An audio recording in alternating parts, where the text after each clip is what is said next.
ఒకరోజు ఒక క్లాసులోకి psychology lecture వచ్చి ఈరోజు మన సరదాగా ఒక ఆట ఆడుకుందాం అని చెప్పి ఒక అమ్మాయిని పిలుస్తుంది. ఆ అమ్మాయికి 6 నెలల కొడుకున్నాడు.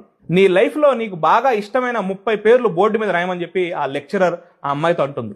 ఆ అమ్మాయి తన ఫ్యామిలీ మెంబర్లు, బంధువులు, భర్త, ఇంట్లో అందరి పేర్లు ఆ బోర్డు మీద రాస్తుంది. ఆ 30 పేర్లలో ఎక్కువ ప్రాధాన్యత లేని 3 పేర్లు తుడిపేయమంటుంది. ఆ అమ్మాయి బోర్డు మీద ఉన్న 3 స్నేహితుల పేర్లు తుడిపేస్తుంది. మళ్ళీ లెక్చరు మరో 5 మంది పేర్లు తుడిచేయమంటుంది.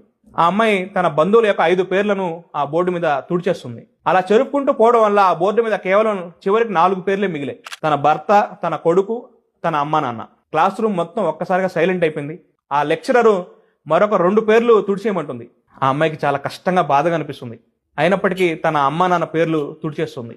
చివరికి తన భర్త, తన కొడుకు పేరు మాత్రమే మిగులుతుంది. ఆ లెక్చరరు మిగిలిన 2 పేర్లలో ఒక పేరు తుడిచేయమంటుంది. ఆ అమ్మాయి కళ్ళలో నీళ్ళు వస్తాయి. వణుకుతూ వణుకుతూ తన కొడుకు పేరు తుడిచేస్తుంది. మిగిలిన చివరికి తన భర్త పేరు మాత్రమే. ఆ అమ్మాయి ఏడుస్తూ ఏడుస్తూ వెళ్ళి తన సీట్లో కూర్చుంటుంది. తర్వాత లెక్చరరు ఆ అమ్మాయిని అడుగుతుంది, నీకు జన్మనిచ్చిన మీ అమ్మా నాన్న కాదని చెప్పి, నువ్వు కన్నా నీ కొడుకును కాదని నీ భర్త పేరు మాత్రమే ఎందుకు బోర్డు మీద ఉంచావని. అప్పుడు అమ్మాయి అంటుంది, ఏదో ఒక రోజు మా అమ్మా నాన్న నన్ను వదిలి వెళ్ళిపోతారు. బిజినెస్ వల్ల, చదువు వల్ల ఏదో ఒక రోజు నా కొడుకు కూడా నన్ను వదిలేస్తాడు.